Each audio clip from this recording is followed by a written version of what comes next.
Hello and welcome back to the channel. Today I'm going to give a short examination on Prime Video's The Wheel of Time character, Egwene Alvear.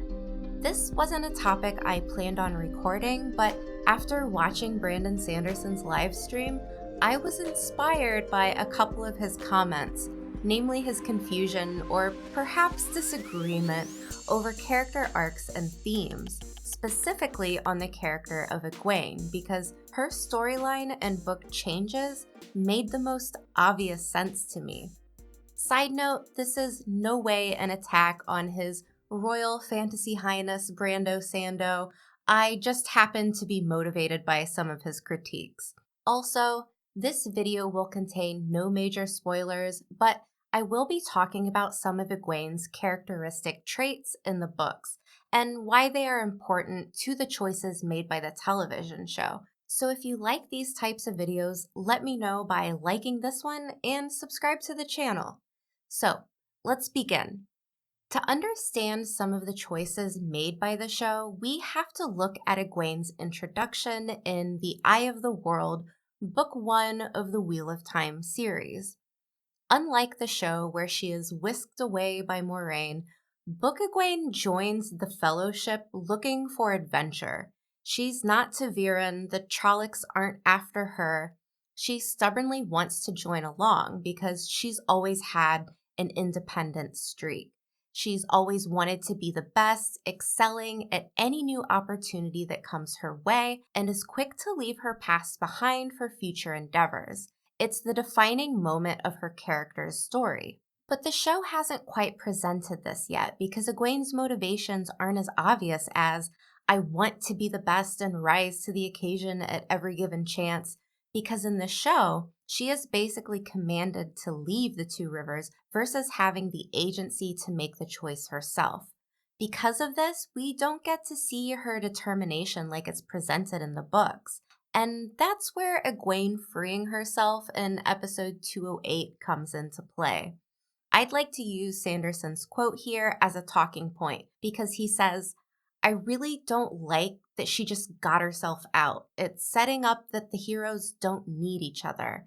They don't need anybody. And in the case of any other character, I might agree. But in the case of Egwene, it's a total swing and a miss. Here's why. Her capture by the Seanchan was incredibly traumatic. And oftentimes when someone experiences something like this, they go through great lengths to feel safe again. In Egwene's case, this scenario is going to cause her to trust in herself because inner strength and power can be a form of self-protection for people. She conditions her mind and body to master her talents and the one power because she trusts herself more than anyone else to make the hard decisions.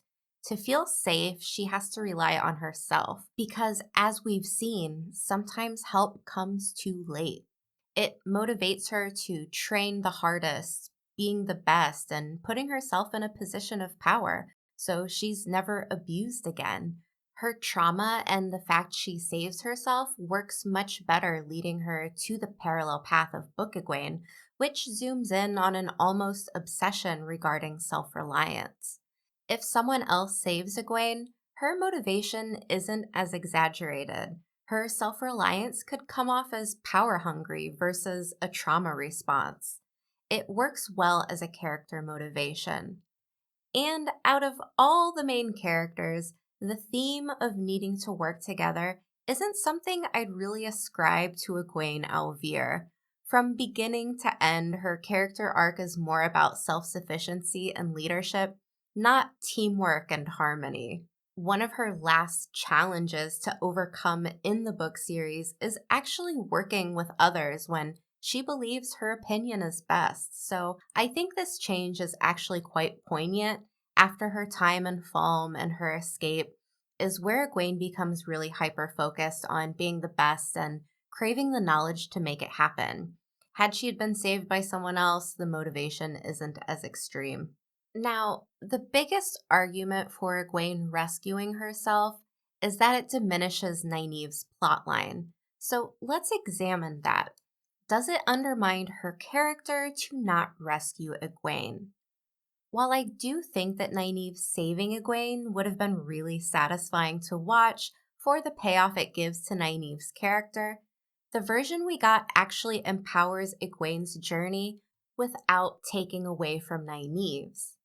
Because Nynaeve came, she did everything she could to get to Egwene. She didn't abandon her. The intention was there, and that matters. It doesn't make her less of a protector or less of a friend. Also, Nynaeve did accomplish something. She didn't know anyone else was coming. She risked her life and enslavement and got Elaine to the tower just in time to heal Rand. She was a literal crutch pulling an injured woman who couldn't walk up a tower. It showed her bravery and her struggle with her block. So saying the heroes didn't need each other based on Nynaeve not freeing Egwene overlooks Nynaeve's bravery and her partnership with Elaine and their involvement in making sure Rand lived. Also, Nynaeve's greatest character challenge is her block. It's a source of constant frustration and a multi-book setback. Putting more emphasis on it now creates a bigger payoff in the future. It motivates her further. Something I have to emphasize here is that not every season of television needs to have the formulaic equation of setback, then triumph for every single character. Take, for example, many of the characters in Brandon Sanderson's Stormlight Archive series who go through multiple book arcs, slowly overcoming their emotions and physical trauma. Oftentimes, delaying achievements or prolonging failure can create a more satisfying payoff. This is the route that I see playing out with Nynaeve. Realistically, the more valid critique is that the mechanics of Egwene freeing herself are a bit confusing when it comes to the magic system that has been presented. So, is the version we received the less satisfying outcome for fans of Nynaeve? Yes. But does it mean that our heroes don't need one another? Respectfully, no. Everyone did work together besides Egwene, but she was never really the team player of the group. I would argue this change sets up her core characteristics that we are still waiting on from the books: ambition, resilience, and courageous self-reliance. And I think these are the core characteristics that the big Egwene fans really love about her. It sets up the viewers to witness her independence that is there from day one in the books. Obviously, this whole Egwene storyline has started a bit of controversy, but I think when you look to the future of her story and where it goes, this will be the linchpin moment that kicks her off on the journey of inner strength. That's it for this time. Thanks for watching, and I will see you back next time.